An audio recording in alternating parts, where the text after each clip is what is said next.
What's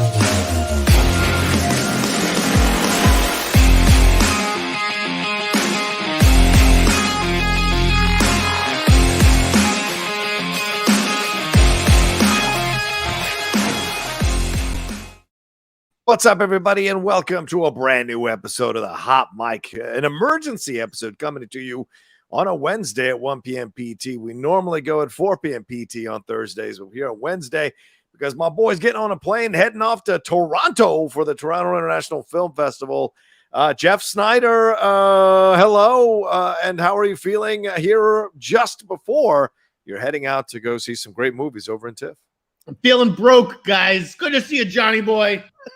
Good to see you. Guys, send in the Streamlabs this episode. I'll answer anything you want. I'll tell you the good. Give me that juicy juice. I emptied out the bank account to go to TIFF. I'm just like, fuck it. How long am I going to even get accredited for this festival the way things have been going? Yeah, fair point.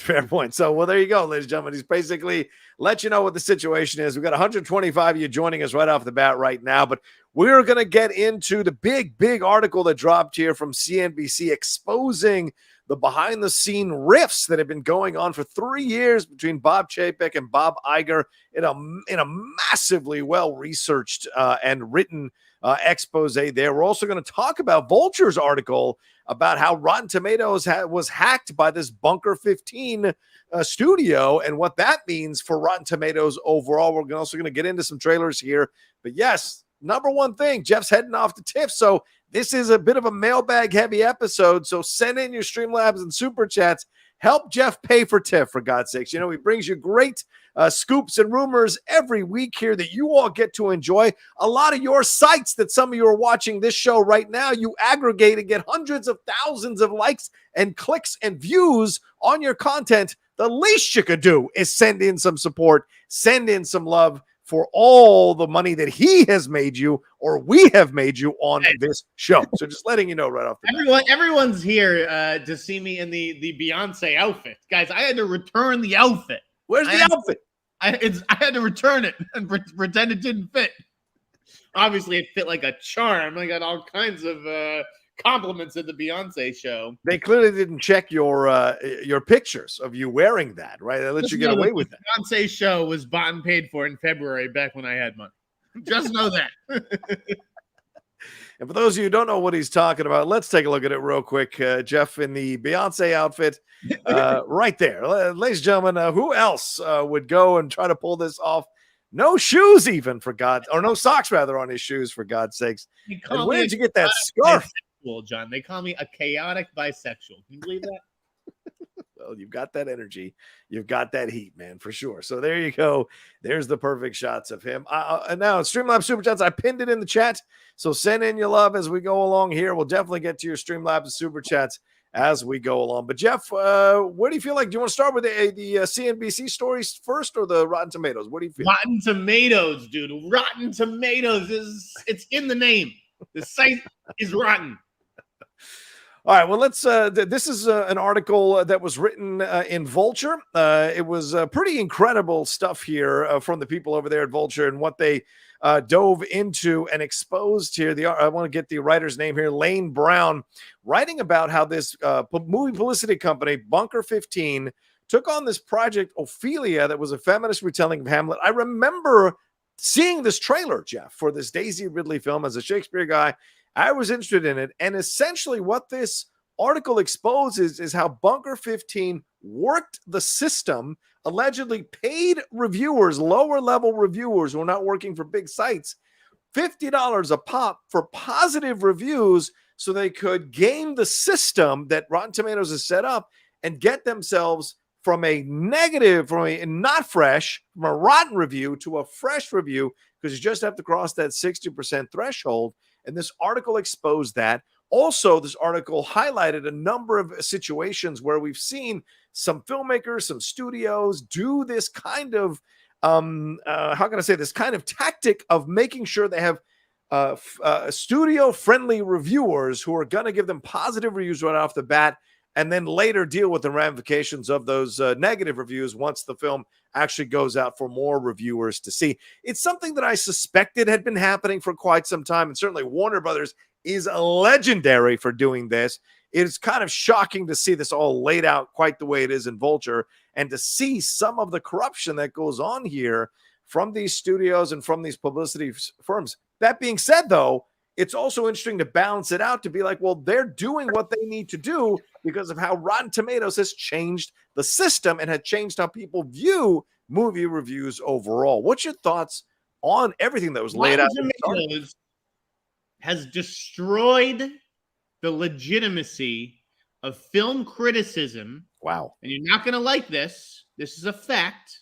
Okay. In the name of inclusion. Okay. You have to go there. Okay, go ahead. Yes, this is the whole thing, John. Mm-hmm. But not inclusion for diversity.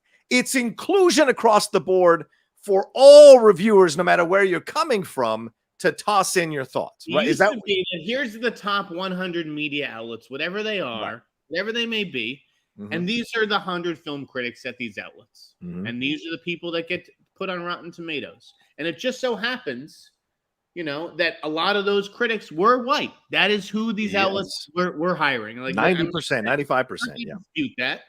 And because Rotten Tomatoes, and we live in this world where everything's got to be inclusive, they said, okay, well, now we're just going to let everybody in. Okay, white blood. I mean, whatever it is, I'm sure there's white people blogging in their basements too. Yes. Okay. Plenty of them still. Let everybody in the name of inclusion.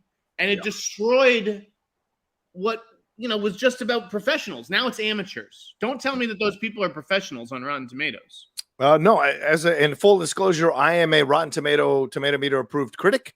But I have worked, obviously, written for the Tracking Board, worked at Collider full time, reviewing movies and whatever. So I earned my spot. But yes, there are a lot of self-published people who run websites who consider themselves movie reviewers, even though they've never worked at a big organization. They started their own YouTube channel, started their own website. And yes, in the interest of inclusion, to have more voices involved in movie reviews, Rotten Tomatoes wanted to bring more people on so that we had more diverse voices looking at this content. Because also, Jeff, the other side of the coin is true. A lot of content that was focused on the African-American community or the Latino community, the Asian community, was not being properly assessed by a number of white critics who have no fucking idea what they're talking about when they look at films that are focused on those communities. So that's the balance. No idea what you're talking about when I don't know what I'm talking about. Watching 12 Years a Slave. Is this a good movie? That I can't compute it. Is it good? Is it great? What are you talking about? 12 Years a Slave is not a black community film. That is a film about slavery that white people were putting on black people. White critics haven't been hailing Do the Right Thing as a masterpiece for 30 years. Come on. Keep going. But you're picking off the top. I'm talking about all these films that go down. Let's remove Spike Lee from the equation. There are a number of other black film directors. It's not on Rotten Tomatoes. This is just like the Academy and stuff, okay? It's not on Rotten Tomatoes to decide whose opinion is important. Truthfully. Okay. It is on the editors of America, the editors and the outlets, the established, trusted media outlets, okay? And they're hard fought, that they fought decades for legitimacy. Right. They decide who the critics are, and those should be the critic scores that are reflected on Rotten Tomatoes. Instead, Rotten Tomatoes said, you guys aren't doing the job correctly, in our opinion, or the opinion of our audience. Yeah. And now we're just going to let everybody do the job, and that's when everything went to shit. Well, it's not that everybody is allowed to do the job. There is a vetting process. They do look at your reviews. They do analyze your reviews. They look at how many reviews you're dropping and you're consistently posting. Who's doing that? Who's vetting? There's a people who work there, because I had to work with them. I had to send them all my links. I had to discuss my reviews with them before I was officially. Why do I need to discuss or defend? It's just like, wow, who is judging me at Rotten Tomatoes? I will process. Know who is judging the fuck? I'm confused. I'm confused. You're saying that they made the mistake of letting everybody in, and I'm telling you they didn't do that. There's a vetting process, and now you're mad at the vetting process? I don't understand. The vetting process. Yeah, it's a vetting process. You say there's a vetting process in place, but like, look at what's happened to the site. It's full of people you've never heard of writing for things that aren't read, writing criticism that no one pays for. Well, I think there's a fair analysis to be made on Rotten Tomatoes, criticism, shall we say, of Rotten Tomatoes. I think there's a fair analysis to be made if you look at how they separate top critics from other critics. There is no a tab. Is doing that. Audiences are not doing that, John. No one is going to the top critics thing, and the score does not reflect top critics either. That's what I'm getting to, is that I think they should separate and have two scores. One score is everything aggregated, and one score is the top critics aggregated, and that's the top score. The other score is smaller in font, smaller in size, and beneath the top score. John, we need the A-list critics score. Now this is the B-list critics score. Now this is the audience score. Like, I just don't understand putting people into these tiers. Get rid of the whole fucking site. It's garbage. That's ridiculous because people don't have time to explore. And listen, gone are the days of Pauline Kael and Siskel and Shallot and all these people writing. A.O. Scott, retired. Elvis, gone are the days of that, Jeff. The film criticism era is over, all right, of those days, right?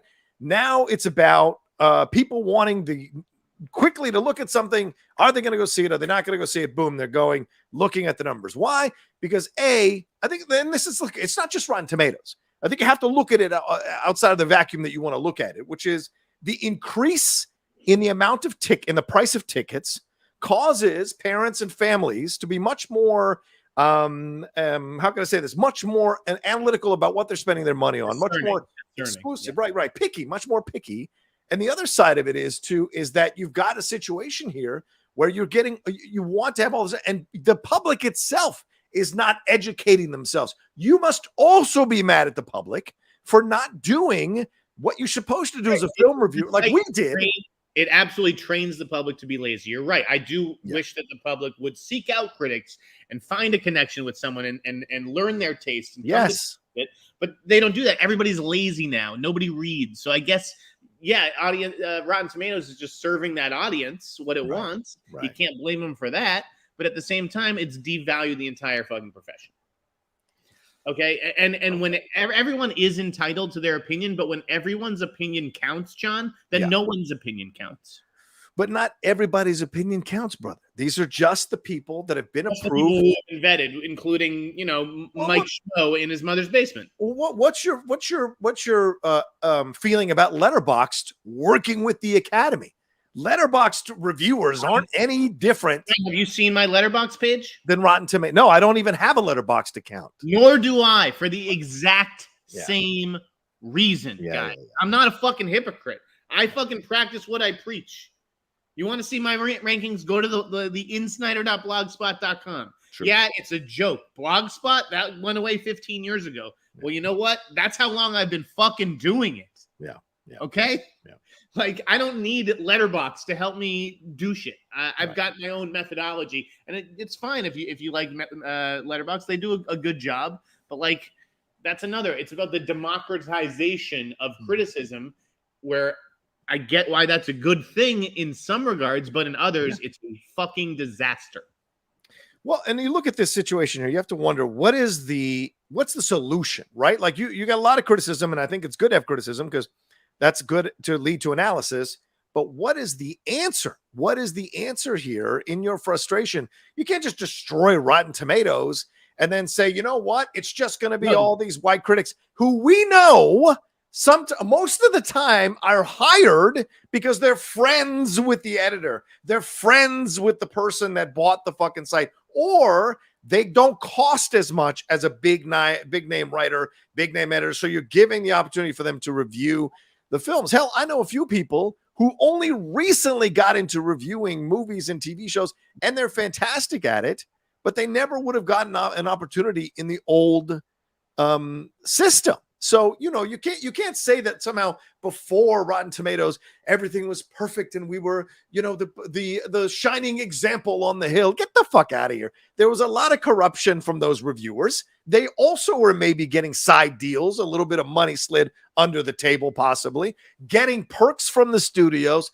perks from the directors, sucking that dick of those actors and actresses so they can get access. There was all kinds of nefarious and corrupt shit going on with the old critics as well. So don't start that nonsense. And they constantly pushed back any young critics that were coming up to try to take their spot. So don't give me that it somehow was a beautiful system and then Rotten Tomatoes came in and destroyed it. Come on now. I just think that our entire profession suffers from a lack of integrity. Everybody has their hand out. Yeah, sadly. And that's why, I'm begging for TIFF change here on the podcast because I, don't go along to get along. I sometimes do bite the hand that feeds me. I don't kiss these studios' asses for, it's ridiculous. Well, go ahead, Joe. Anyone who's ever taken a trip on a studio's dime is guilty. I mean, they all have not blood on their hands, literally, but if you want to cover something, if you deem it worthy of coverage, pay for it. Right. And let the studio fly you somewhere because the studio will have expectations. And whether you can say, oh, I'm going to give it a bad review or whatever, then, you can say that, but it just never fucking happens. Yeah. I pride myself on the fact that I never took any money to review anything or watch anything. But as you said, I have flown to set visits, but that's to write articles, not review the movie, right? I think there's a delineation there to be made.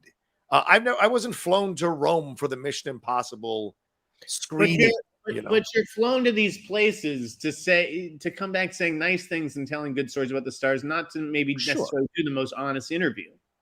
Right. Yes, of course. Yes, because publicists won't send you again if you ask uncomfortable interviews. You hit hard-hitting questions, which is it's a shame that we use most people use their opportunity, their access to these people. Yeah.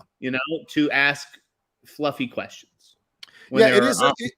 Ask other things. But this is what's happening, Jeff. And I think this is what I'm getting at. Rotten Tomatoes, I think, is a symptom of what you see the studios wanting to do, which is essentially create a bunch of favorable reviewers who are going to like every movie they put out so that they can keep above the Rotten Tomatoes score to make it fresh and make as much money as possible off movies. So, people tell me all the time, oh, creativity. Yes, that's all nice and that's all good. And we still award it. But don't be fooled that studios want to be winning a bunch of Oscars and that's it. They want to make a lot of fucking money. And so they will game the system however it changes in order to make that money. And one of the ways they game the system, as the article points out in Vulture, is inviting film-friendly or reviewers they know, publicists know these reviewers are friendly towards their movies. And that to me is corrupt as hell. Honestly, I think that's corrupt as hell because you're essentially fixing the game to get a certain result, aren't you?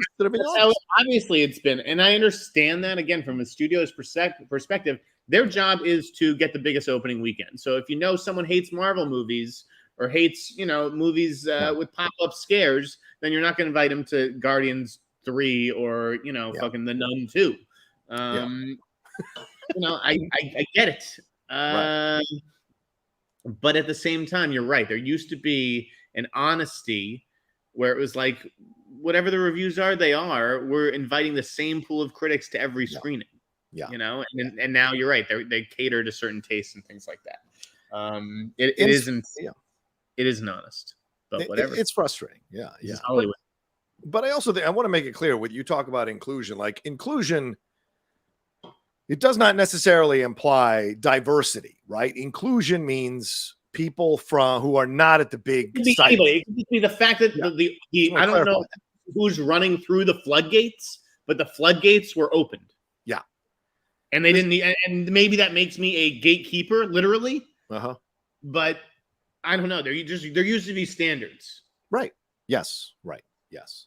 And to be fair, and I want to make this clear, there are a lot of lower level white critics, both male and female, who get approved by Rotten Tomatoes, who are on Letterboxd, who are on Metacritic.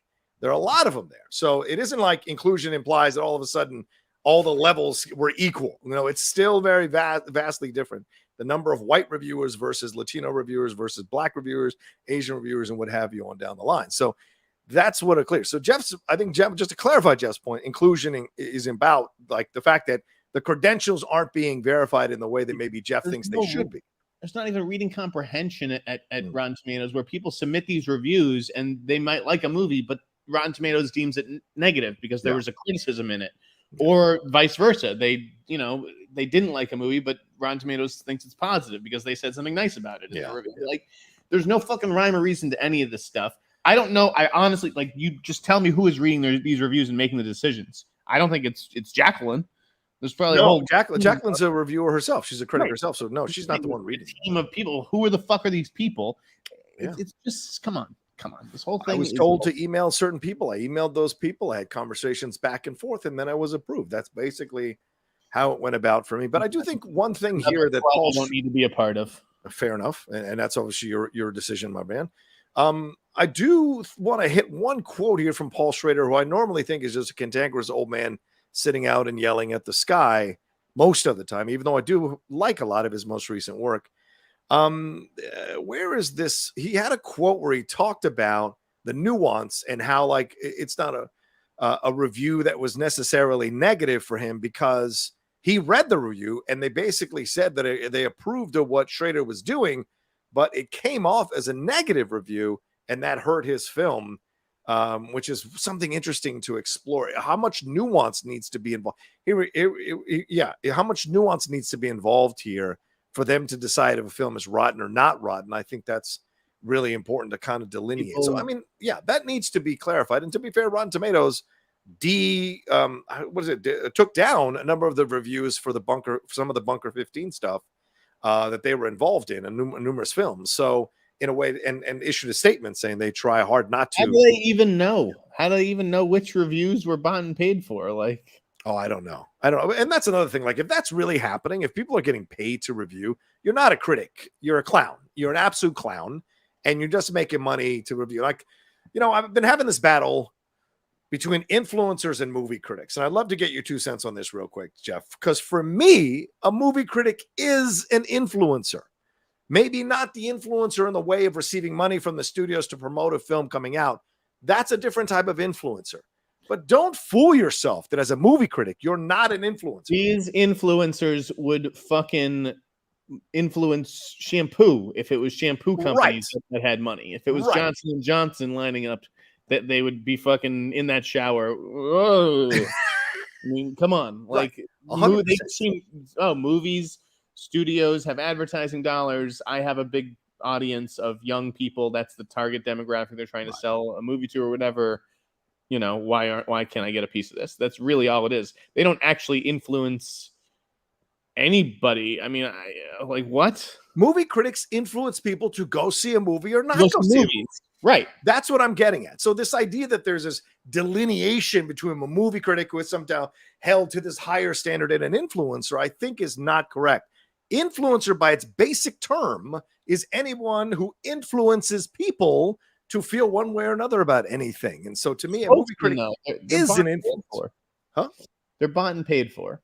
The influencers. So Rotten Tomatoes, you said, responded by deleting some reviews or whatever. Did they actually put out like a proper statement, like with all this stuff, or no? Yes, it was in the article here. Why don't you keep talking and I'll find it real quick. I didn't pull up their a response, but they did respond to it and said that they took care of it and took it down, and they hold their it's important to them to be. The problem is that, like, Rotten Tomatoes has infected the American public.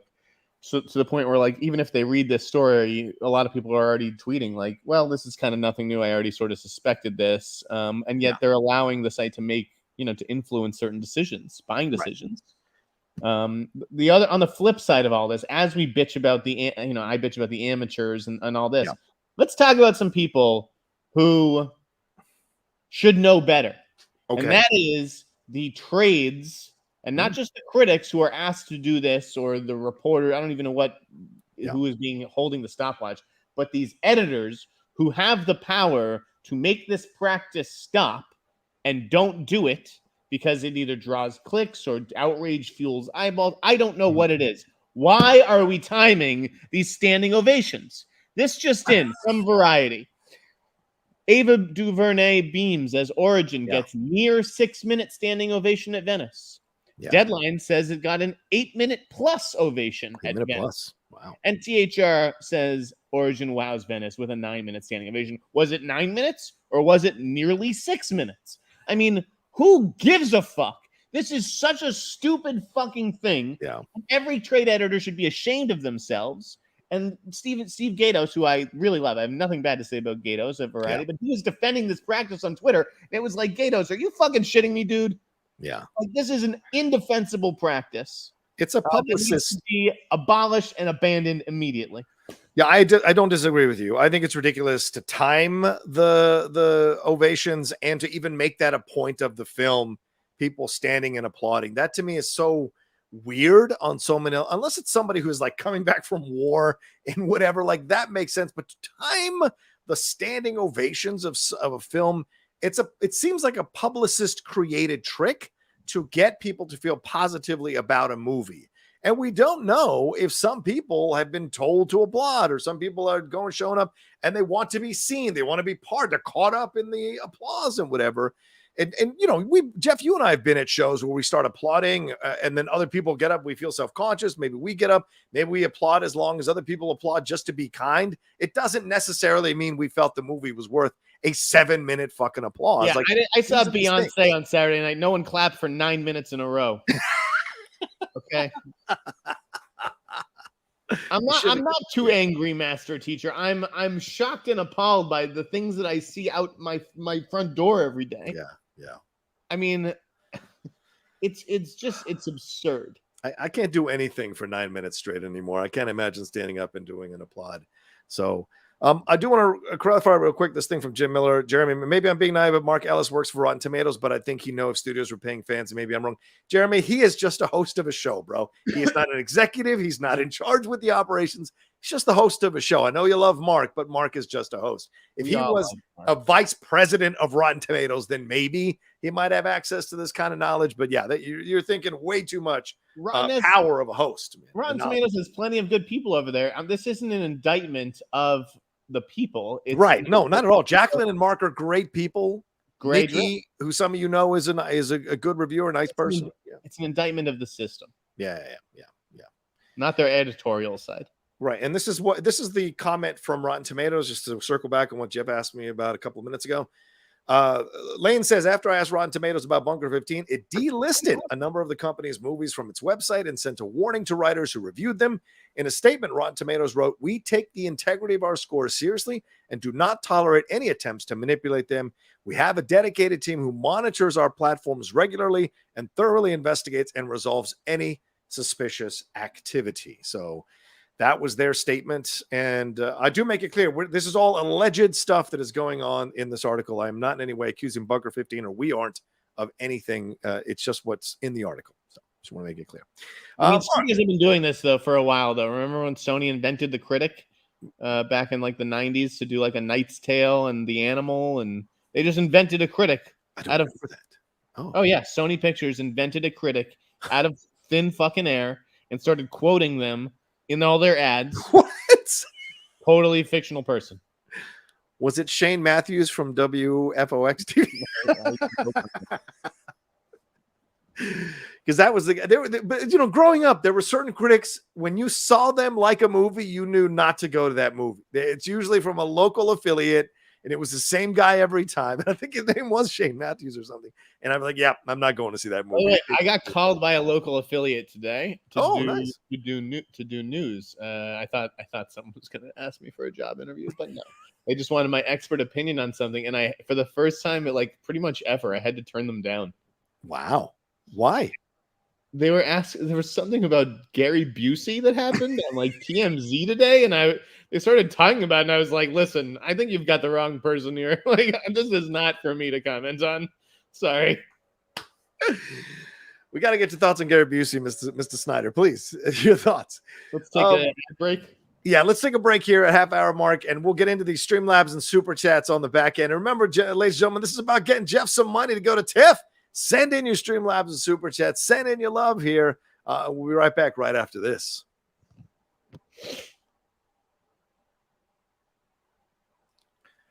Okay, our gardeners are outside, so if they're making a lot of noise, I apologize to anybody who might be irritated by that. And we don't pay for the gardeners, so it's not on us. All right, Blake Hinton says, hi, John and Jeff. Have you guys heard any reactions for Leave the World Behind? Love the book and curious to see how they adapt it. Jeff, have you seen any of the reactions here? No, I don't think there've really been many reactions other than Jordan Rumi's site, World of Real, reported because it's going to be opening AFI Fest. Right.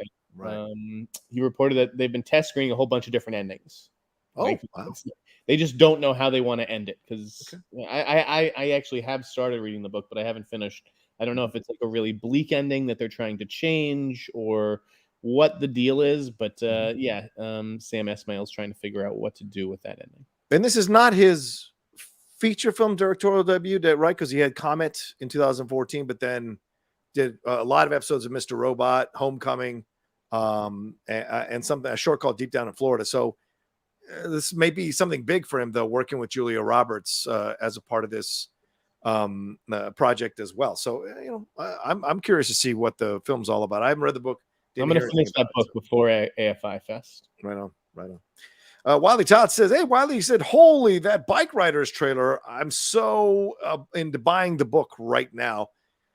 Jeff, real quick, what do you think of the Bike Riders trailer? A lot of publicity coming out of the film festival here that it was a good one from Venice.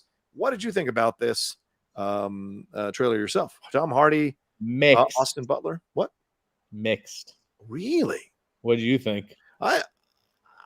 How can I say this correctly? I don't know that a bunch of pretty actors are bike riders. So to me, I didn't 100% buy it. Like, I found more authenticity in Sons of Anarchy than I necessarily did in Bike Riders. And don't get me wrong, Tom Hardy could probably pull my lungs out through my throat.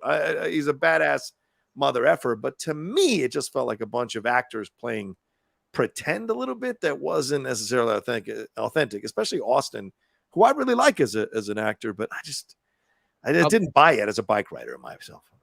The trailer has some tone issues. Like, is this like a gritty crime movie, or is this like a wild and crazy days of biking gangs? I think the big red flag for me was Jodie Comer getting top billing. Oh, okay. No, I've heard she's fantastic in the movie. It's not. She's always good. Yeah. Not the red flag. The movie's called The Bike Riders. Not The Bike Riders Misses. Lady of the Bike Riders. Right. Like, wait, what? Right. I thought this was a movie about Austin Butler and Tom Hardy. Yeah. And Jodie Comer was like the love interest. Wait, you thought it was a triangle? No, I didn't think it was. I just thought that she was like the love interest. She's like seems to be the protagonist. Right. Right, and the story is kind of being told through her eyes. It seemed like. Not sure I loved that choice. Again, this is just a trailer. The movie, it sounds like it's good, but it doesn't sound like it's anything too special. Yeah, what does that say about Austin Butler's power that he is second billing in a film that he is starring in after his nomination for an Oscar for Elvis? Like, does that say that people still don't 100% buy him as a name person necessarily at this point? And Jodie Comer, whose claim to fame is really Killing Eve, and of course she was great in The Last Duel. But I don't really see how she's any bigger than him, other than she gets top billing because she's probably the true lead of the movie. But when I saw it, I really was stunned. I was like, this is either going to go Austin, Tom, and Jodie Comer, or Austin, Jodie, and Tom Hardy. The fact that it was Jodie first, I was just very, very surprised. The trailer, I thought it looked good, but not like this is a special trailer. It looked like it was cut by Fox's marketing team or whatever. Fair enough. Rishi Shukla says, for you, Jeff, also with the season starting tomorrow, gotta get both of your Super Bowl predictions. Yeah, Jeff, Super Bowl predictions. The NFL starts tomorrow night, Thursday Night Football, kicking off the NFL season. I'm still debating whether Game Time is coming back. It'll probably be a solo venture, unfortunately, with the situation. But your thoughts here, who you got going to the Super Bowl, brother, man? I like Philly. I like Philly. Versus either Cincinnati or Miami. Yeah, I think it's Philly versus. Feeling about the Dolphins this year. You do. You have a feeling about the Dolphins. Yeah. Even with the 45 concussions that their quarterback has gotten, you have a feeling about the Dolphins. I have no idea. No, I like his prediction. That's mine. Philly versus Cincinnati. If both clubs stay healthy, I think Burrow is finally due to get to that big game, and it's going to be a hell of a game because does Jalen Hurts lose it again, second year in a row, or does Joe lose it again himself the second time out of 3 years? So I think those are the two teams that are going to be in the Super Bowl, and I'm looking forward to it. Yeah. Do you think the Jets are going to crash out, or do you think the Jets are going to get in the playoffs? I think that they could be good. I have high hopes for Rodgers. I got him in my fantasy draft last night. Right on. Yeah, I think that, obviously with Mahomes and Kelsey and that whole situation being a little scary and him not having the greatest receivers, it doesn't seem like he's just being penciled into the Super Bowl this year. Yeah. I still think the NFC goes through Philadelphia, but it feels like the AFC is very much up for grabs. Don't sleep on those 49ers, man. If Purdy comes back playing as well as he did last year, those 49ers are going to be ready, super ready for all of that. And I have a feeling that Trey Lance is going to be starting for the Cowboys before the season's over. Chris Gayton says, John, longtime sub, love the show. Jeff, this $5 is a thank you for calling the Nightingale a masterpiece in a previous episode of the Hot Mic Jennifer Kent rules. That's true. Yeah. That movie is legit, dude. I got to see it. It's on my Hulu. I've got to see it. Not an easy sit. That's what I hear. That's why I don't watch Handmaid's Tale yet, because I hear it's not an easy sit. All right, let's hit these Streamlabs real quick. And then the monies. Let's give me some questions, and then we're going to talk about Iger. Send in the Streamlabs and Super Chats, ladies and gentlemen. Come on, send in your love and support. 500 of you watching right now. Woo! Send in. If each of you sends in $5 each, we're set. But hit a like on the video, subscribe to the channel as well while you take a look at this. But Love says, I saw the trailer for David Fincher's The Killer a few days ago, and I'm very excited to see it, but I saw the budget was $175 million, and it sounds very high, or am I wrong? Yeah, that is very high, Jeff. Is that the truth? Is that a $175 million movie? For which one? The Killer? That seems expensive. For Netflix, though? I mean... Yeah, that seems a little high. I would be surprised if it was that high. But then again, with David, shooting overseas and everything, imagine it's not cheap. But what kind of back ends do you really have to buy out? Yeah, Fassbender, he's a star, but he's not like a $20 million a picture star. No, not at all. Yeah, I'd be surprised. What are you paying for other than like the locations, really? Yeah, you're not paying $175 for Fincher. I'd be very surprised if that movie cost $175. Yeah. All right. I have two fly cams. Says Rocco, you will learn to respect my Seahawks soon. But my question was about how bad Disney seems to be hurting. Disney Plus is bleeding subs month to month, and these lawsuits about the financials also. Could Disney be in real danger? Safe travels, Jeff. Hey, why don't we hold on to that one for when we have the conversation about Disney, I am too fly cam. Let's move on to these other ones. So I promise you we'll swing back to that. Frankie J says, Jeff, first seen you on the Schmodown, so here's $10. With all the studios hating on Taylor Swift going straight to AMC to distribute the concert movie, would there be any bad blood going forward between the studios and AMC? Much love for you guys. Oh my, Taylor Swift question. Jeff, your thoughts? Whew. I mean, that is a fascinating, that's a great segment. I'm surprised we didn't have that in the rundown, all the Taylor Swift stuff, but that is obviously huge. We talked about it last week that it pushed Exorcist 1 week. So we did talk about it a little. Yeah, but last week we did. The fact that it's tracking now, like with the pre-sales and everything, for like $150 million opening weekend or something, just absolutely insane.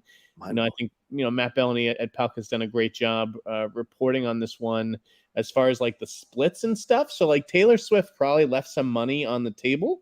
They didn't, like Matt Bellany was like, I can't believe that she didn't have like WMU's Mike Simpson negotiate this deal. Yeah. And that her parents handled it, her father handled it or whatever it was. But like, I think she's okay leaving that money on the table because this is sort of, it's establishing almost like it's not super unique or anything, but it's like if you can cut out the middleman and just goes directly to the theaters and negotiate your own split and everything, like the studios must be shitting themselves, especially the fact that they have to move product around accommodate this, and this is taking up a valued spot on the release calendar basically. So pretty interesting, pretty ballsy. I mean, I'm I am surprised at how well it is doing, but I guess there's a lot of people out there who didn't get to make it to the Eras Tour, who couldn't afford, those kinds of Taylor Swift tickets. And it's a lot easier to just go to a movie theater and basically have, a very similar experience with great sound and surrounded by a bunch of fans. Look, this woman and her team completely understand the moment they're in and how much money they can make off of this situation, right? Of course, they're delivering incredible product from a lot of people who've gone to see the shows in concert. She's doing 3 to 4 hour shows, incredible stuff, no breaks, delivering for the product and the amount of money that you're paying for these concert tickets. Absolutely. But she's also very smartly figuring out how to keep capitalizing on this moment. This is a pop culture zeitgeist kind of Barbenheimer moment for her with the Eras Tour. Everybody's talking about, celebrities are tweeting about it to their millions, hundreds of millions of followers. So people are going to see this multiple times and spending thousands of dollars of cash to go see it. Her now taking this interesting route to AMC. And according to the story here, this only happened 3 months ago. They hadn't even shot the film yet. This happened 3 months ago. AMC CEO Adam Aron received, quote, a call from a friend who also happened to know Scott Swift, who is Taylor Swift's father. And that's how this all happened. Right. And they put this all together. And so in her mind, I'm sure in her mind, she understood, look, let's just go directly to the consumer, put it out there, save me some money. And she's probably making more money on this deal than she would have if she went through the studios and maybe worked out a really sweetheart deal with AMC to make. Well, she's going to make like $80 million or basically something like this. I mean, I wonder if she ends up breaking. What's the record? Is it Bruce Willis for 6 Cents? Yeah. How much did he make? I think he made 80 million. Wow. On 6 Cents. I mean, that was, obviously just like an insane deal where he just, took all the upside. But yeah, she's going to make absolute bank. And you're right. She has a very smart team behind her that understands, how to leverage that brand in the best way possible. I need Taylor Swift behind me. I need her team behind me, for God's sakes. Get the Outlaw Nation to that kind of level, for God's sakes. Those are smart people. Alan Renshaw says, do you think we will get Din Djarin or Bo-Katan to show up by the end of Ahsoka? That's a you question. Yeah, I say Din Djarin is certainly possible. I don't think Bo-Katan is necessarily possible, but it all depends because they're all leading to that Dave Filoni movie. So right now, the Mandalorian that we've seen is Sabine. So it would be interesting because we did hear about Mandalorians in last night's episode. Balin made a certain comment about it. So is that a little seed they're planting to pay off later on down the road? We have 4 episodes to find out. Maybe they show up. Maybe right at the end, if they do at all, it'll show up there. We'll see. We'll see. Travis Earl says, forgot to ask Jeff for his take on The Idol not getting a second season. It was a good time. Stop being so uptight, everybody. Travis, we talked about it next week, but if you want to give your quick thoughts. About it last week. I was obviously disappointed. I don't know how much more was there in the story. Again, it was always kind of my understanding that it was supposed to be a limited thing. Yeah. That may have changed, over the course of the project going through so many different iterations or whatever, but sad to see it go because I do think it was unlike anything else on TV, but whatever. Had some great music. Fair enough. Yeah. Mike McKenzie, you're in luck, Jeff. Blue Jays will be playing your Red Sox during your trip. Hope to catch a game. You want to see a game between the. I'll tell you, maybe because there are some days at the festival where it's just like there's fucking nothing going on here. Like I think it's Friday and Saturday where I'm just like, what am I doing all day? Like there's nothing I'm interested in. Yeah. So I think TIFF, I don't want to call it a weak lineup, but like it doesn't have Killers of the Flower Moon, The Killer, Saltburn, Poor Things, like all these awards contenders that it's like, why is this not going to TIFF? I think a big problem is that, that if they couldn't screen the first weekend at the festival, and that's TIFF's policy. If you're going to go to Telluride, you're going to go to Venice, like you're going to wait for the second back half of TIFF, basically. They're probably just like, fuck that. I mean, plus, obviously so many stars are sitting out the season. But yeah, no Maestro, no, like, there's a lot of, but there's so many movies coming out that there's still plenty of good shit. The Holdovers I'm excited for. Anatomy of a Fall, Zone of Interest. Hitman is getting great reviews. The Glenn Powell movie from Linklater. Yes. Real quick, a couple of things. Go ahead. I just wanted to say, yes, I have gotten so many messages about bottoms, Yes. And people hating Bottoms. Oh.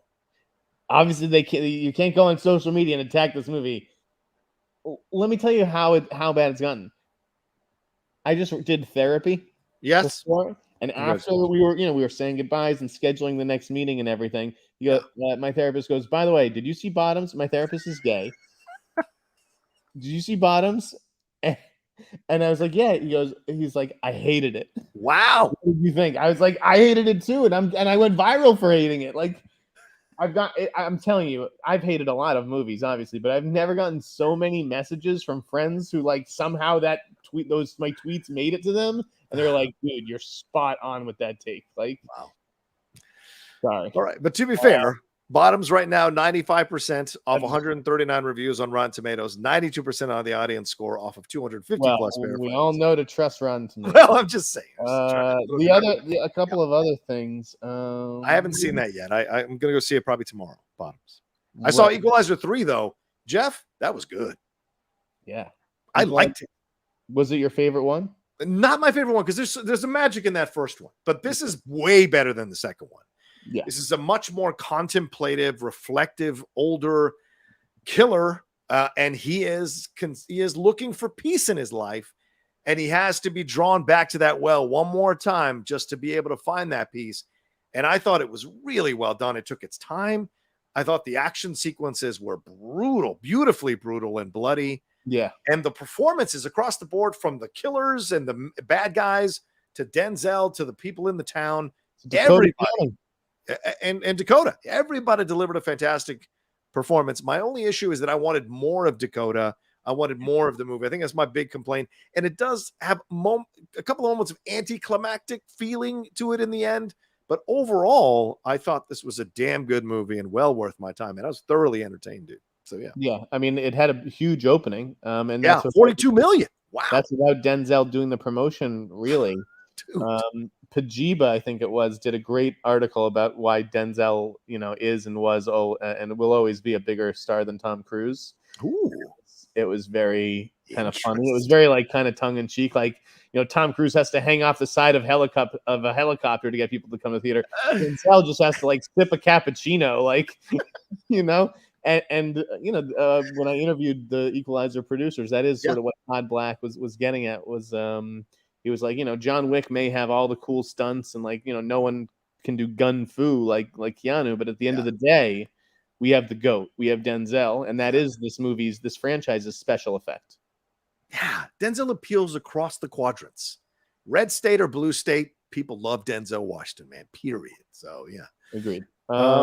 Yeah, we've got some more Streamlabs, but keep going. Okay, I know we do, but real quick before I forget this shit, I got a little pushback in one of my fantasy drafts, my industry fantasy draft, if you will. Okay, someone took issue with my color purple assessments. All right, they say that they've seen the color purple and that it's fucking amazing. Wow. Okay. Not an individual with any stake in the game, just repeating what they said. I was surprised because I've heard otherwise that Color Purple maybe isn't going to be the big awards contender that WB thinks it's going to be. But this individual said, oh, no, it was amazing. So. Well, Jeff, you heard terrible things about Maestro, and it was universally praised. I didn't hear terrible things about Maestro. You said it wasn't good. Rewind the tape. What I heard was that Netflix internally basically did not really believe in it, and it wasn't well liked, and that but Bradley thought he had made a great movie. Now, again, I'm not trusting any of these fucking festival reviews. These people are all, come on. Some people are. I mean, you're going to a festival, Jeff. Are you saying people shouldn't trust your reviews? I'm saying people have, and it's certainly true of me with certain movies. What you get is festival goggles, right? Okay. You're there to see a great movie masterpiece, and part of you wants to basically believe that that's what you're seeing. Okay. I'm not saying like maybe Maestro is great. I have no idea. I haven't seen it. I haven't been invited to see it. Right. And if Netflix want me to change my tune, invite me to see it. If it's a great movie, I'll say so. Like with Blue Beetle or whatever. But until then, I'm gonna trust my sources over some critics. Okay. All right. Fair enough. Anything more you need to remember to say before we move on to the rest of Streamlabs? No. You got any rumors? You got any? How about that Godzilla trailer? How about that Godzilla trailer? Dude, I that did, looked I fucking did a badass. reaction to it. I thought it was great, Jeff. It looked badass. Right? Did you like the Caitlin Deaver UFO home invasion trailer? It's a good trailer. I mean, I don't know. We'll see about that movie. I like Duffield though. I like Duffield and I love her. So Okay. it's a good pairing on paper.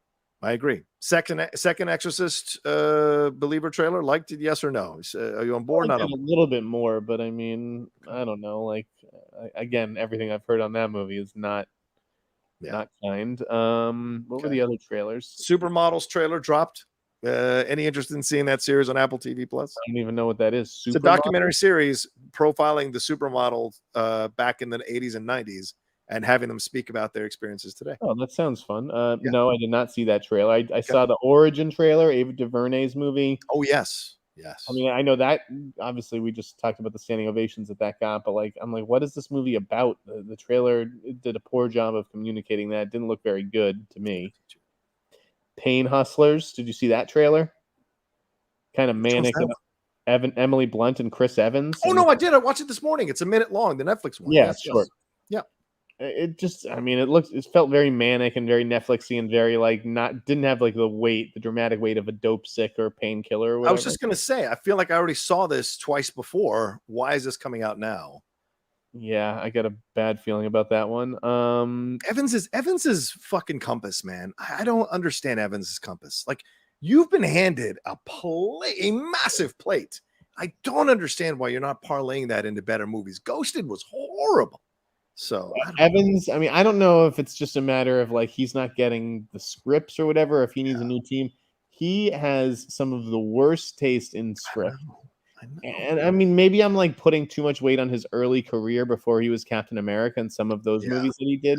But like, you can kind of tell an actor's taste by like what they choose to direct. Yes. Chris Evans directed a movie years ago. Yeah. It was bad. And it was just like, this is the story that's been inside you that you really want to tell. I mean, I don't know. You can't always judge a director on an actor turned director in their first movie. Like when you look at Krasinski, brief interviews with him, that was like fucking terrible movie. And he clearly grew as a filmmaker over the course of movies. But Chris Evans, man, he's got some strange taste. Yeah. I don't disagree with you, man. Yeah, I know you probably didn't watch the Gen 5 trailer, I imagine, because the teenage version of The Boys. Gen V. Sorry, Gen V. Sorry. No? Okay.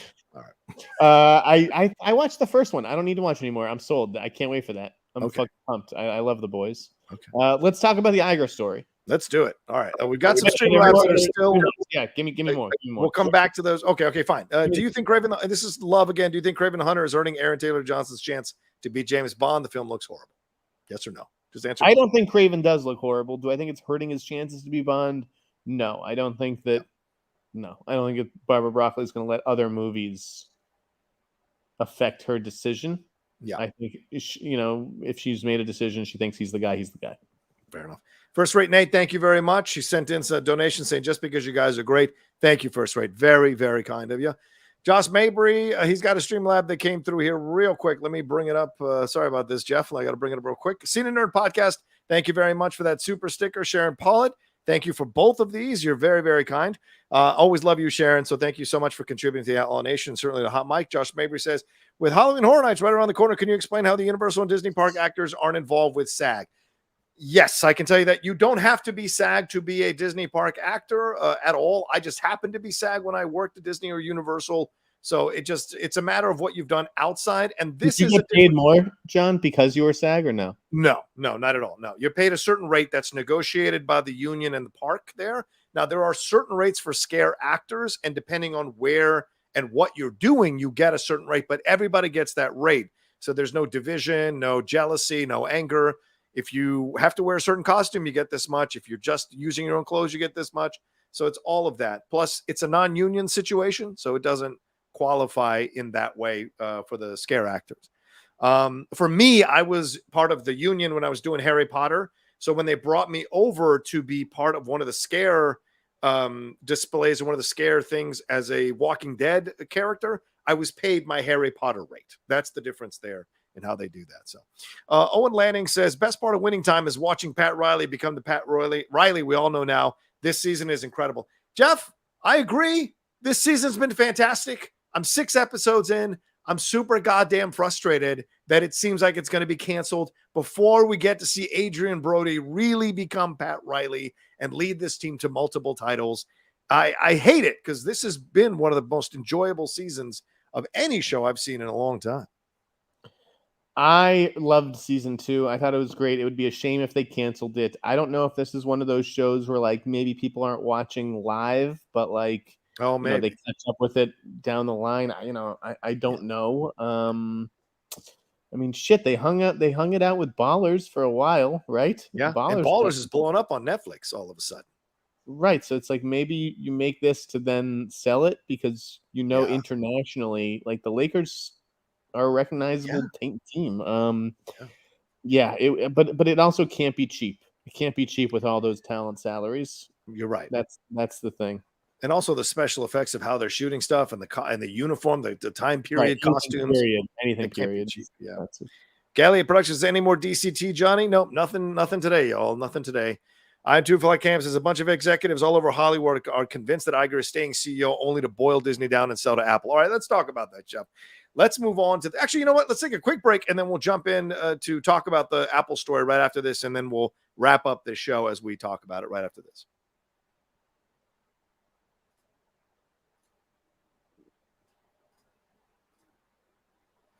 All right, Jeff, this article, let's jump into it. Bob Iger versus Bob Chapek here. It's an article by CNBC. By the way, this is a very extensive article. It really explores almost step by step everything that happened from the beginning of Bob Iger teasing that he was going to retire for numerous years to when he finally put it in motion, handpicked Chapek, and then all the drama that went on for 3 years while they were trying to transition to Bob Chapek. And then all of it blowing up just as soon as Iger, about a month after Iger finally stopped being in charge of things with Chapek, and Chapek was solely in charge. We had the Scarlett Johansson situation. We had the Disney Don't Say Gay situation. And then eventually, and we had the financials come down and absolutely implode the situation so that people turned and went and got Bob Iger to come back. A lot of stuff was revealed in this article, Jeff, that I think a lot of people don't know about in the back and forth. It reads like a Succession season between these two guys, and it reads like a lot of ego, passive aggressiveness, and old men, one wanting to go forward and one not wanting to let go. So what did you think of all of this, and especially in light of the strikes and Bob Iger's comments about at the beginning of the strikes? What did you think of this article? I thought it was a fantastic piece. Yeah, by Alex Sherman. It was just, and it really did feel like it was months of reporting. Yeah, I mean, it was 12,000 words. Yes. It took about 45 minutes to read the whole fucking thing. Agreed. It was great. It really did seem to show, though, that like Bob Iger, he just couldn't give up the reins. Yeah. Like he really did not set up Chapek for success at all. And basically undermined him at every opportunity, and like gave him the rope on certain situations to hang himself too. Yeah. It does read. Sorry, go ahead, Jeff. No, I'm just saying it was ugly. Yeah, and to me, reading it through, you really look at how much a CEO has to deal with. I actually came out of this article with a little more understanding for Bob Chapek, not in any way excusing some of the missteps or trying to forgive him for some of the things that he said and the way he played the Don't Say Gay situation. But it gave me a little more perspective because, I mean, how are you your best when someone is essentially sitting on your shoulder trying to choke you out as you're trying to do things and then playing other people against you? And I also think if you strip everything away, to me, this feels like an introvert versus an extrovert. Bob Iger is an extrovert. He likes to curry relationships, develop them, foster them. A big Hollywood guy, loves to go out and enjoy all of that stuff. Chapek is a guy who locks himself in a room to study and understand, wants to be fully prepared in case anyone asks him a question, doesn't like to wing it, doesn't like to be surprised. And, you know, if you don't understand how, and I work with a couple of introverts. My girlfriend is an introvert. Laura, who I do stuff with on Jedi Way, she's an introvert. There's a different way that you have to kind of approach things, present things so that they are consumed. And me, I'm an extrovert with a little introvert tendencies. And so I can fly by the seat of my pants. I have no problem. But introverts can't do that. And I think what you see when you read the articles is two different approaches completely. One extrovert thought that he was getting a mirror image of himself that he could control in a way, kind of like a mini me in a way, to run Disney. But in the end, that person wanted their own agency, wanted to do their own thing, and wanted to do it their way and sink or swim their way. But Iger wouldn't let him do it. And Iger, in little passive-aggressive ways, was undercutting, as you said, sending tweets out that forced quicker responses than a company was ready for. And it feels to me like Iger knew exactly what he was doing to move his way back into a position of power. And now he's going to strip it on down and sell it to Apple anyway. So it just seems like a big fuck up all around, man. I don't know if that's truly the end goal master plan of the Iger regime or whatever. I just I had a point. I'm always losing these points, Johnny. You got to write them down. I might have to. You're an old man, dude. You got to write them down. I go on for 5 minutes. You got to write them down. Yeah, you got these soliloquies. It's I think that Chapek he got some bad advice. Relied a lot on the people around him. I think it'd be interesting if you were to go back and ask him, is it like, would you rather have just stayed in your position running the parks and let someone else to take the CEO job and we could have just hit out there running parks for the next decade? Yeah. Or was it worth it to get a taste of the CEO position and run the company for a couple of years? You're okay saying goodbye to it, having reached the pinnacle. Yeah. What would he choose? I am curious. Yeah. I mean, once you've experienced it, the question is, what would I have done? What would I have chosen? What would I have done? What would I have done differently, I guess, in the long run? But yeah, I wonder about it too. It doesn't seem like he was chomping at the bit to be CEO, and he seemed to be handpicked by Iger and by, was it Susan Arnold there? And they chose him and put him in the position.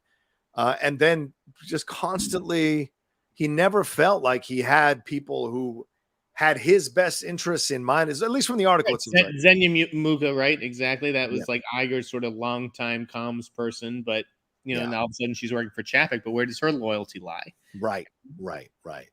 And even McDonald, who revealed all that financial information, would seem to be the final nail in the coffin. He had worked so hard to keep her there as the CFO. Was it McCarthy? I think it was McCarthy. Christine McCarthy. And then she ends up kind of blindsiding him by revealing all this negative stuff about Disney's prospective profit and loss of profit without telling Chapek after they had coordinated a presentation.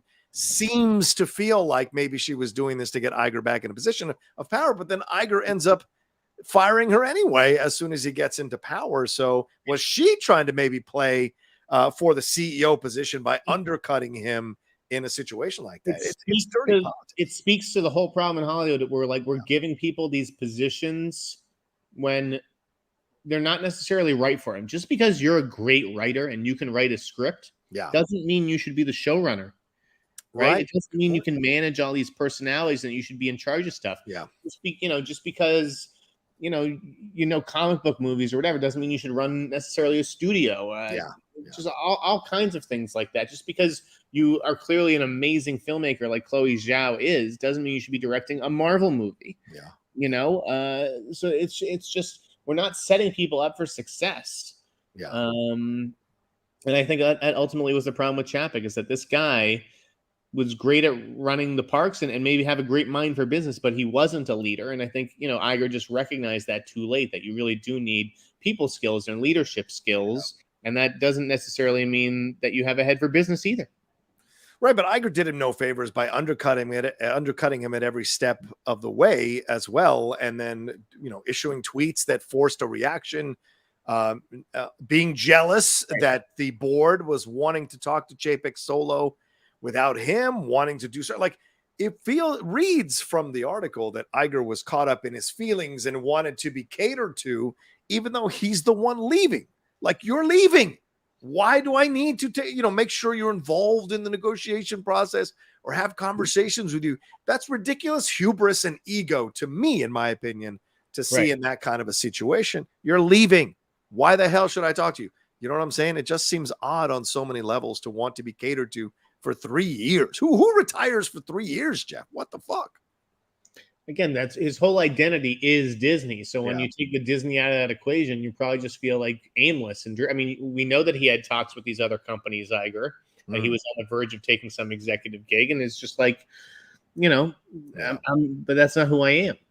Yeah. And it kind of screws Chapek because it's like, and obviously Chapek just was the CEO of Disney. He could go run any number of companies if he really wanted to. But the truth is, you're not going to go run a lot of these companies because they have someone out, over there that's been there for 25 years that knows the company inside and out.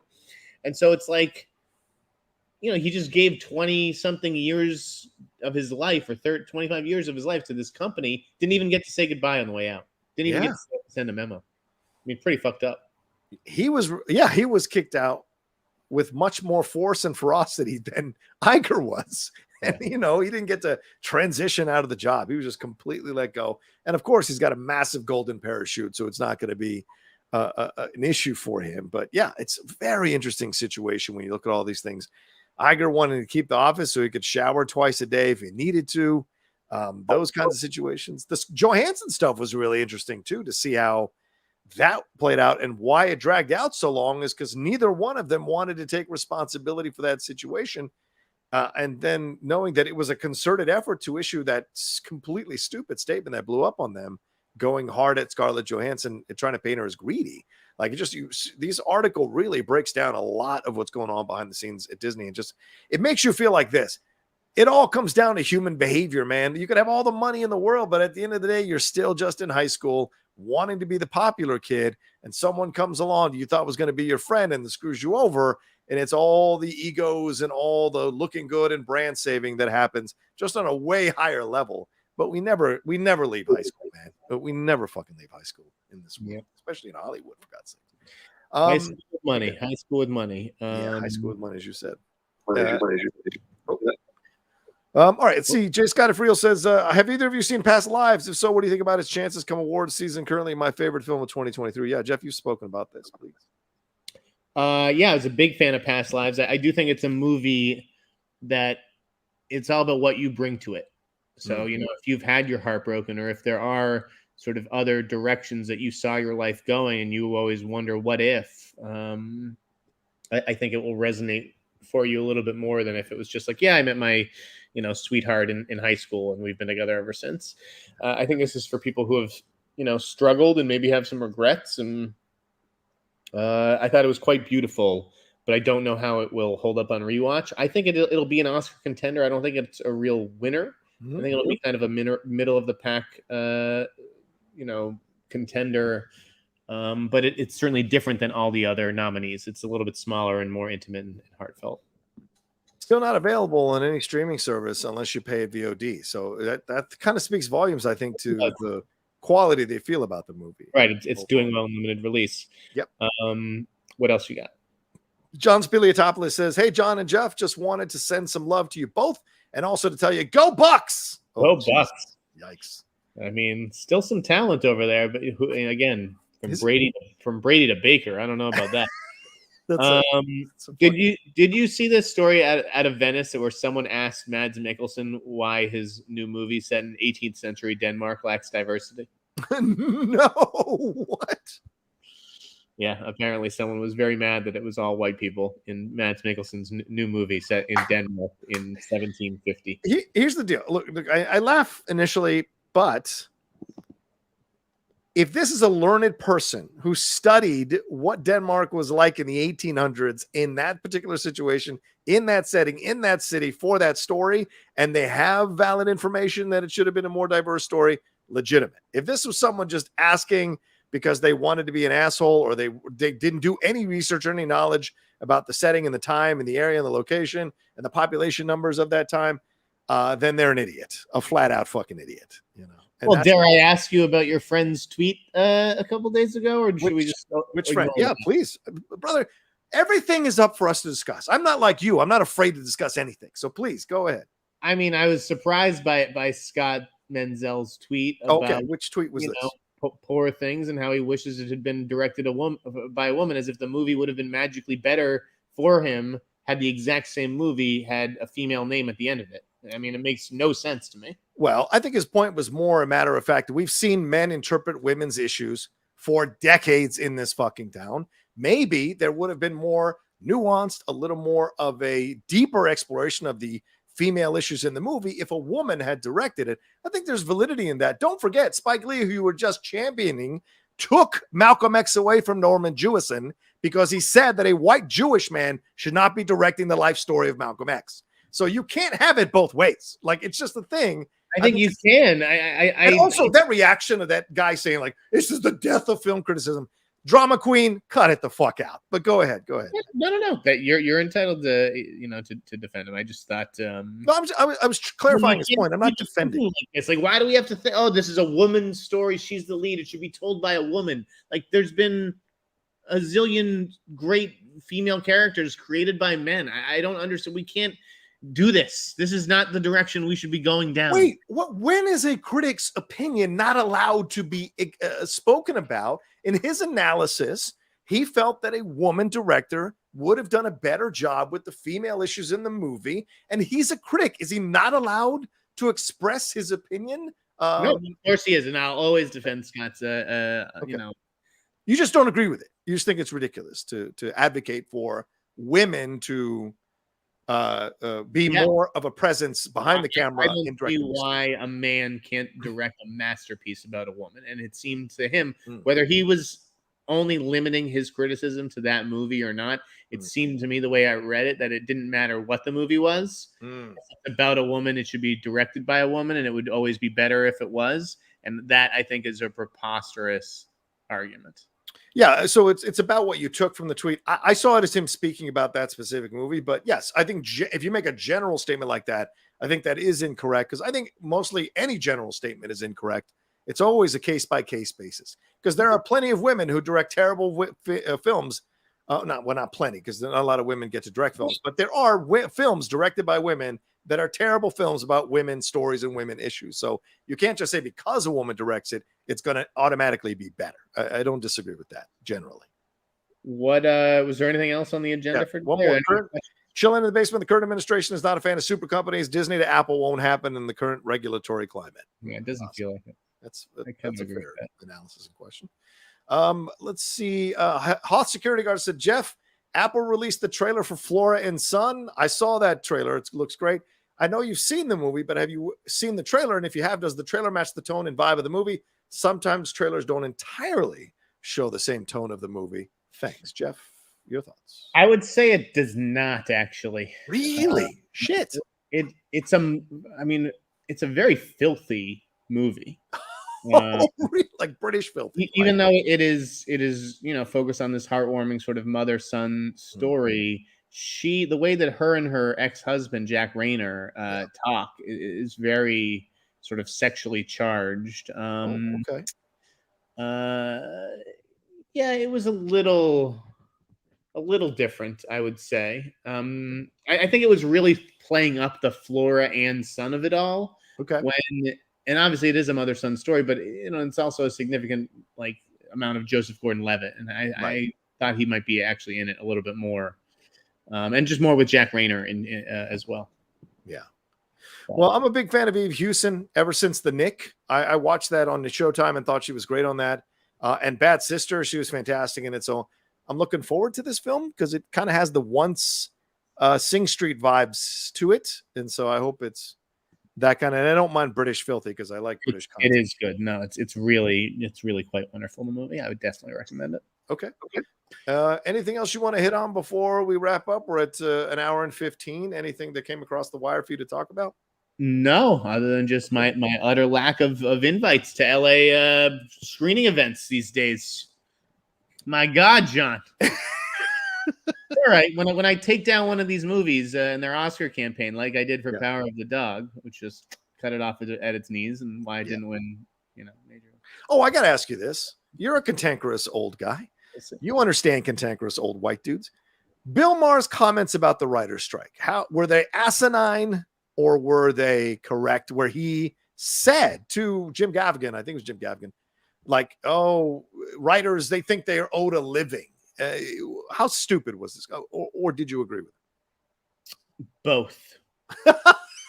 I think Bill Maher, he just didn't seem like a guy who really gave a shit about his writers. No, he doesn't. They are sort of like the people who make him what he is. And it did seem like a little whiny and untitled and just, like have some gratitude. On the other, I think that his point, that is a fair point.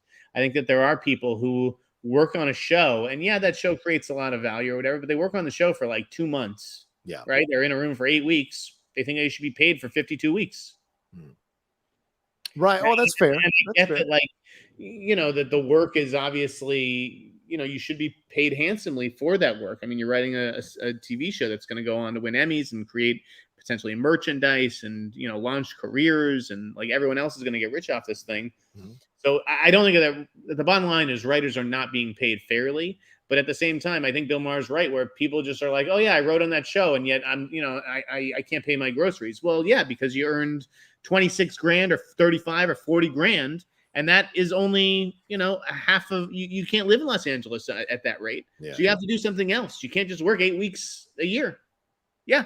Yeah. Yeah. It's sad. It's sad that is the way that the business is set up now. But I don't know what to say.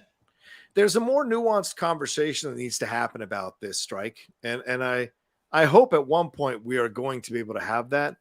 And like not all the writers are saints on a hill being crucified. Right.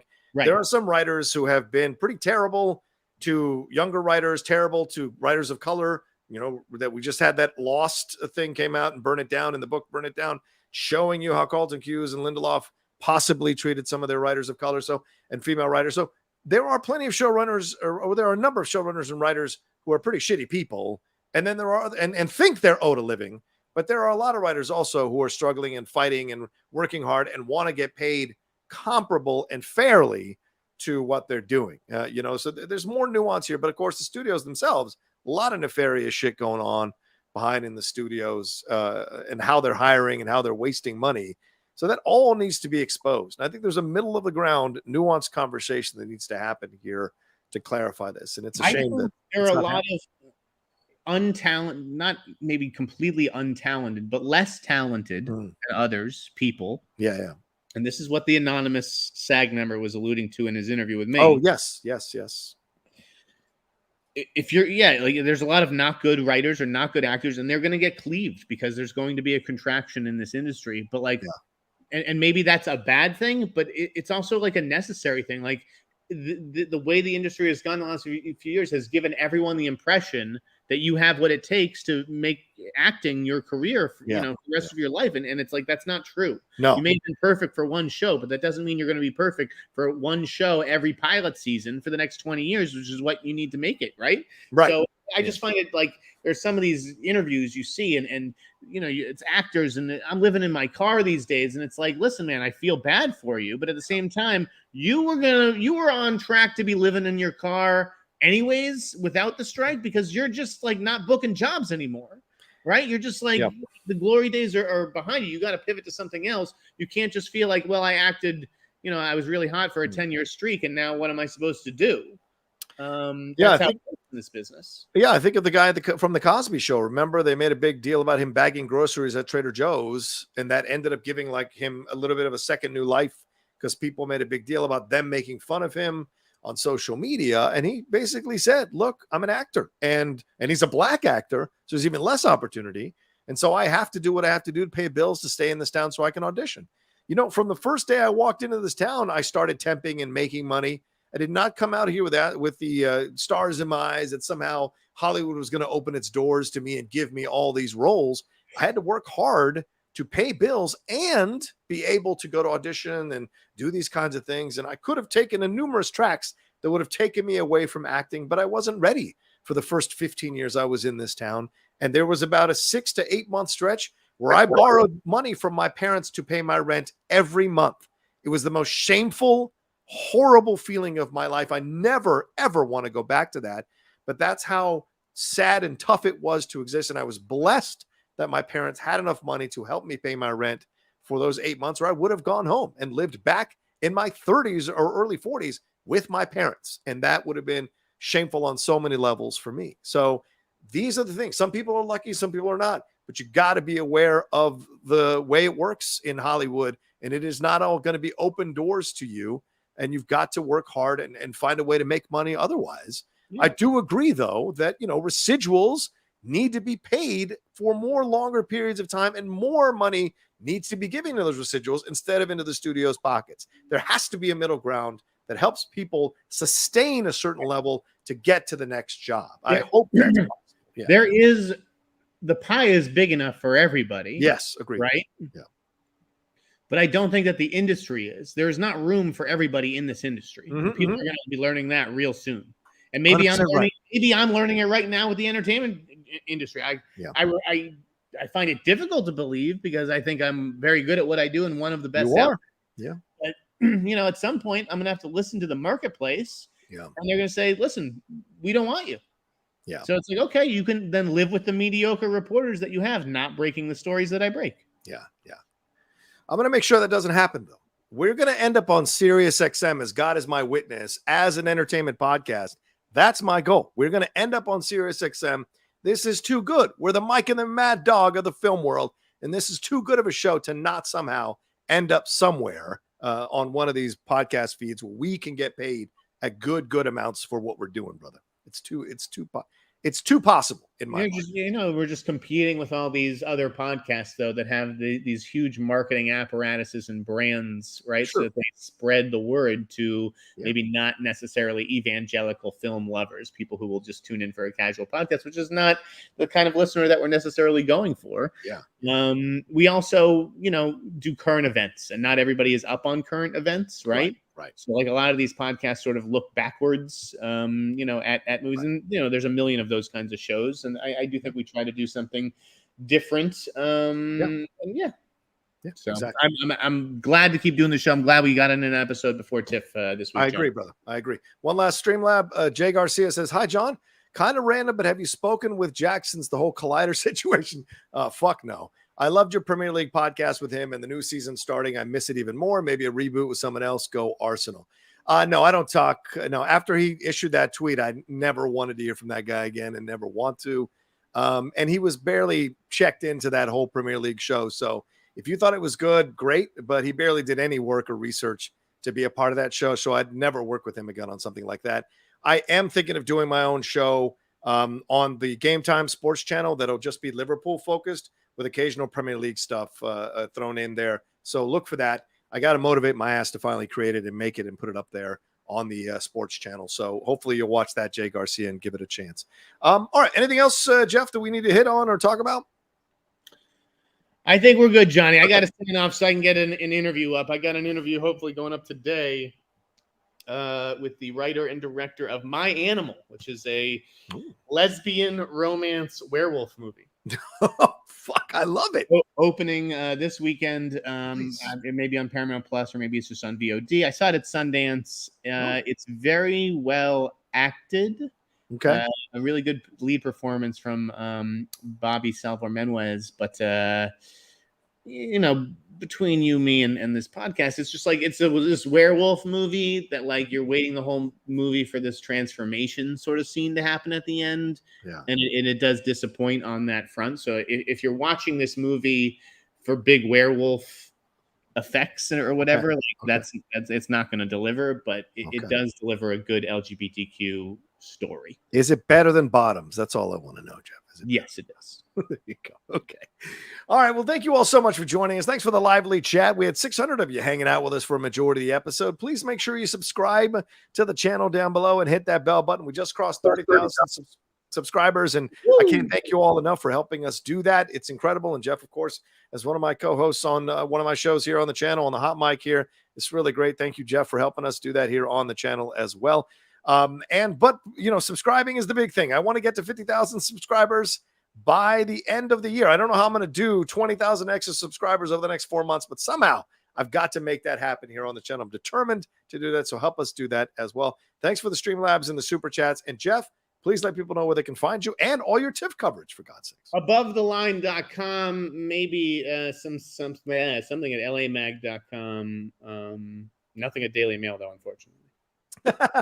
Oh my God, I told Lindley about that, and she immediately went to find your articles and wanted to read them. So at least you got another writer on those things. So there you go. Thank you. Yeah, she loved it. As for me, you can follow me at The Rocha Says on Twitter, Instagram, and TikTok, The Outlaw Nation on Twitch, and my other podcasts. You can take a look at the Geek Buddies and the Cinephiles that are out there for you all to enjoy. We're talking about Night of the Hunter on the Cinephiles Part 2 coming up on Friday as well. And the Geek Buddies and Jedi Way reviews of Ahsoka coming up tonight. Geek Buddies tomorrow. Jedi Way, look for them there. All right, y'all take care of yourselves. Be well, and we'll talk to you next time with another brand new episode of The Hot Mic. Thank you, everyone, for the TIFF funds. Enjoy TIFF, Jeff.